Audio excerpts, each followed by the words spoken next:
For this next section, we're going to take a step away from Premiere Pro because we need to understand music. Now, I'm not expecting you to go and do a music degree or be the next Mozart or Ed Sheeran, but we need to understand what we can use in a video.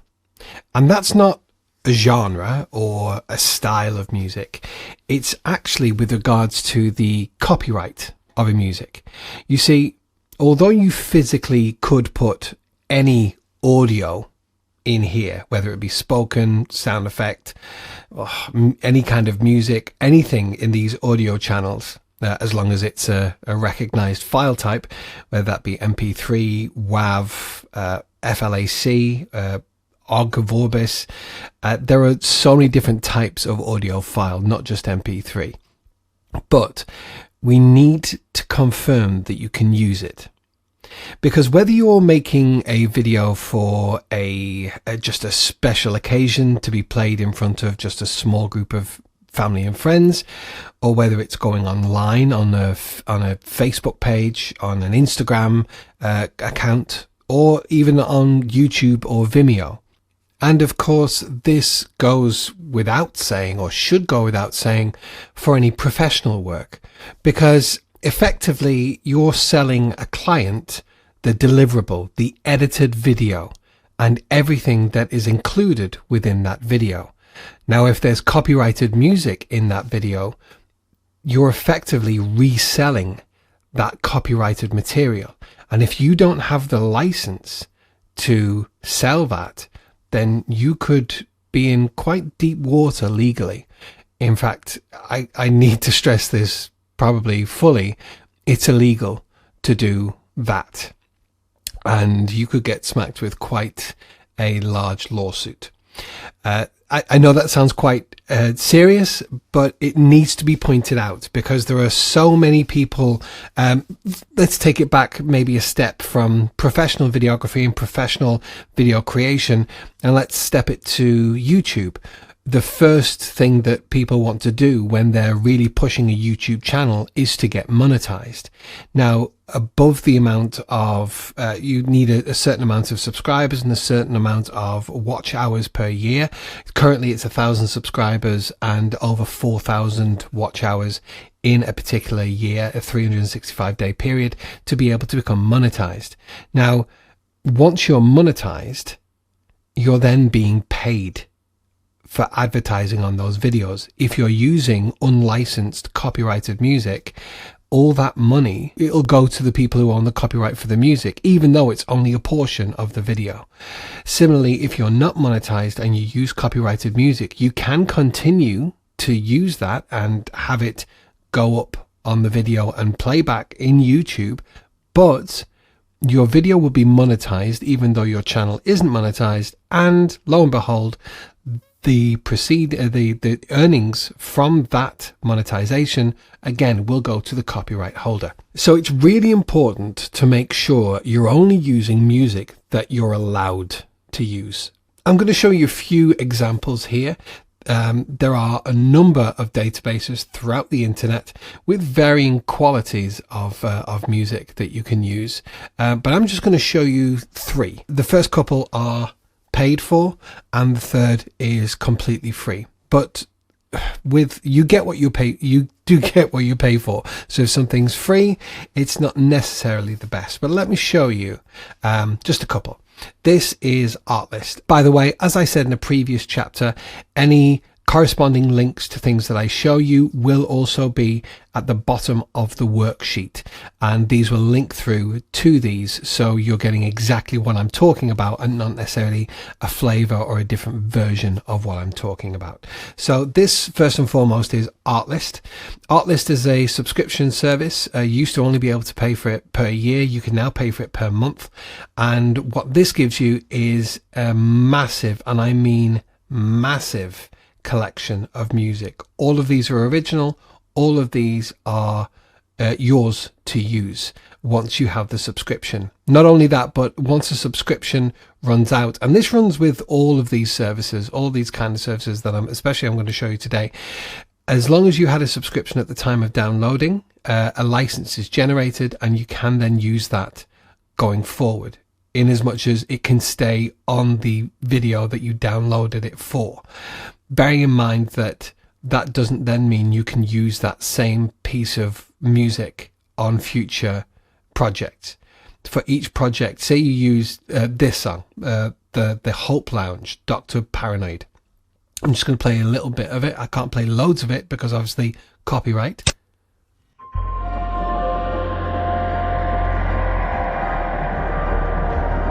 Say that's a track you wanted, you downloaded it, and you then put it into your video. You then can't use it in another video. If you wanted this again to use another video, you'd have to come back and download it again, just to generate a license for each project. I hope that's clear. With Artlist are great for being able to fine tune exactly what you're looking for, because you can search by mood. You can also search by video theme, genre, and particular instruments that you want. You can, this is a new thing with Artlist, you can also say not only what you want, but also what you don't want. So say you're looking for something, but you know that you don't want acoustic guitar, you can just exclude anything with acoustic guitar. All of a sudden, the list that we have, which as you keep to scrolling, it will add more. None of these have acoustic guitar in them. You can similarly say no acoustic guitar, and you still want it, you want it uplifting, and maybe you want it funny. So now all of these that come into your list have no acoustic guitar and are uplifting and funny. Let's check. Let's check Princess. I would say that matches the requirement. Also with an Artlist, which is new, is you can then find similar really easily. So say you liked Princess, you liked it, but it wasn't quite right. On this button here, you can toggle for similar songs. And it doesn't just look for the same artist. This is Serge Quadrado, but it also looks for others. So by Serge, we also have Imperial. It's similar. And we also have Hans Johnson, Day at the Zoo. Yeah. And a whole load. This is such a good database to use. As I said, it is chargeable. There is a cost to pay to buy this and to have a license for this. If you use the link in the workbook, I think it gives you a couple of months free as well, which is quite good. Do make sure you check the links in the bottom of the workbook, because they have been collated especially for you for this course. Also within Artlist, you have the option for sound effects, which is always handy when you're doing audio design for your video. Remember the whoosh that we had before in one of the transitions? Well, this has so many whooshes.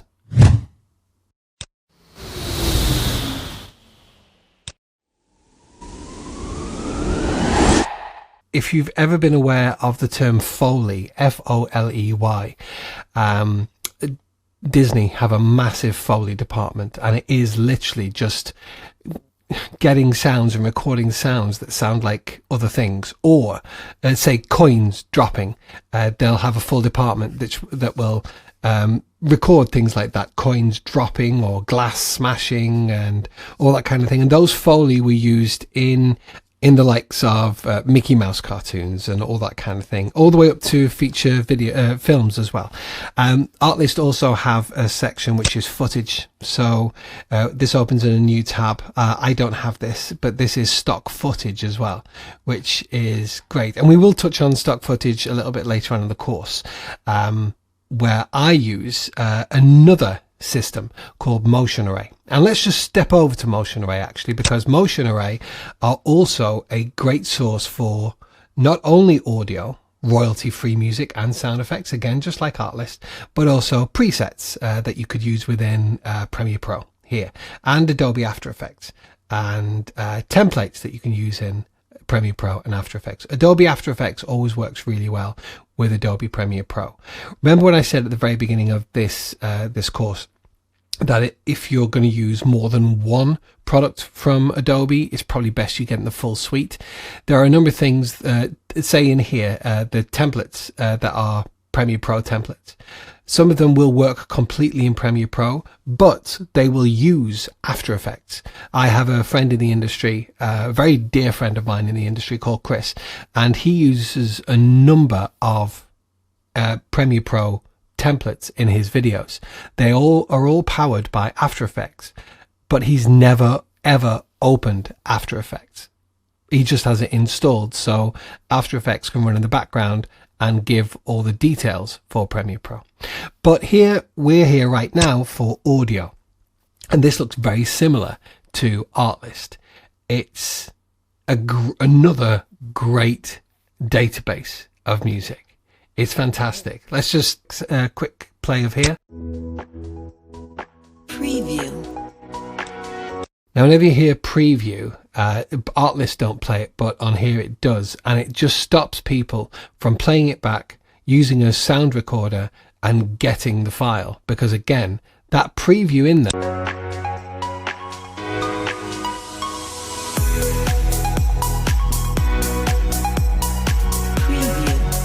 You hear it again in the background there. It's purely there so it can't be used. Audio Jungle, you'll hear being spoken in the back of a number of videos. Some that actually people have just put up on YouTube, probably because they don't realize or they don't care the fact that it's actually watermarked. That's a way of watermarking an audio file, so it shouldn't be used, or it stands out that it actually hasn't been licensed. Similarly, in Motion Array, we also have sound effects, which is, again, brilliant. I also have a plugin that I never have to come into this website, and I'll show you a little bit later on. And the third choice of audio, which is free, is in YouTube. Now, you have to have a YouTube channel to be able to use this. And here I am in the back end of my YouTube channel, Musing of a Man. I do tech gear reviews, all that kind of stuff. It's a little bit of a sandbox for me to play with in my own spare time while I'm running my media production company in the day. But to get to the audio library in YouTube, you need to come up to the top here, and you need to go to what is Creator Studio. It's not there now because that's where I'm in. And then you come down to the bottom left here and you go to Audio Library.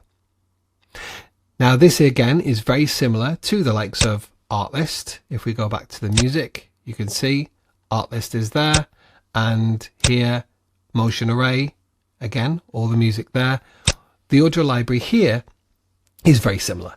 The only thing is that it's not really updated that much. I say not much. I mean, we're filming this in January 2022, and here the latest, I've got this sorting by most recent. So the most recent was put up in December 2021. It doesn't give me a date. And if I scroll down, yeah, okay, that full page of 30, let's go to 100. Okay, so maybe halfway through, we've then got August. So it's only maybe updated every couple of months or so. Now, you can just go ahead and start using some of these. But again, the audio library within YouTube, although you can use these and monetize with no hurt and you can earn all that money, there are some tracks that require some form of recognition. And the way in which I show you here is if you click into the search bar, you can search a title, you can select a genre. Clicking back into here, you can select a mood just like you could in Artlist. And you can select a duration or an artist name. But also, it's really important here to have a look here at the bottom. Attribution not required, attribution required. Now, if you had attribution required, that would mean that although you can use these, this is now obviously only showing tracks which require attribution. You can use any of these in your video. However, you need to mention in your description what the track is that you're using and also where to get it from. Here's your license type here. So you're free to use this audio in any of your videos, including videos that you monetize. However, you must include attribution information in your video description. So I've moused over this CC here. If I come down and then click View Details, that now gives me the full details for this track. And this is how YouTube require you to include it. The easy way to do that is to click this button here, which copies it to your clipboard. And then what I would do is I would paste that into a notepad or a Word document or something and keep it to one side, ready to go into the video description when you actually post the video.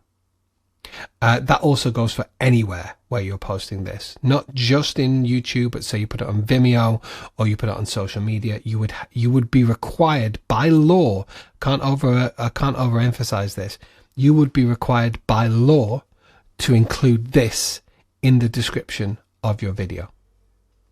If we don't want to do that, we would then have to refine by attribution not required. And again, if we come over here where CC used to be before, you're free to use this audio track in any of your videos, including videos that you monetize. No attribution is required. So we know that we can use that. So let's have a look for some music. Don't forget, you can also do sound effects as well, but we'll come back to that. Let's go for genre, and let's go for, I don't know, maybe some pop. Who doesn't like pop? The hands are going up at the back. And I don't know. Sunset Dream.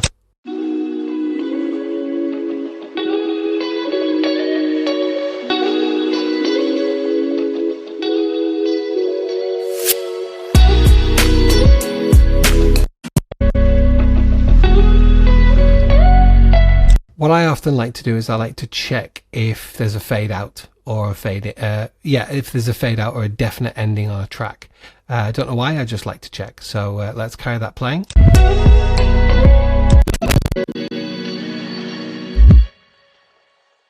Oh, that's quite a nice finish actually. Okay, let's have that. So we've selected, this is the track that we want. I like the fact that YouTube, even though you press pause, it leaves a little signifier here. Don't forget that YouTube, owned by Google, obviously, they change things all the time, so this may look a little bit different to you, but it should look pretty much the same, or it should be quite clear when you're looking at it, if it does look different, just how to get this.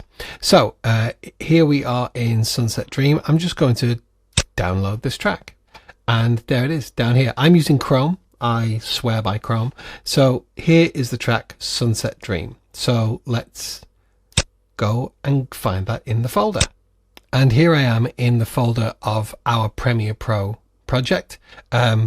Just a quick reminder, we have our original project file, and obviously we had an update within Premiere Pro, so we're now at number 1, and I'm going to go into audio and into music, and I'm just going to paste that into there because I copied it from before.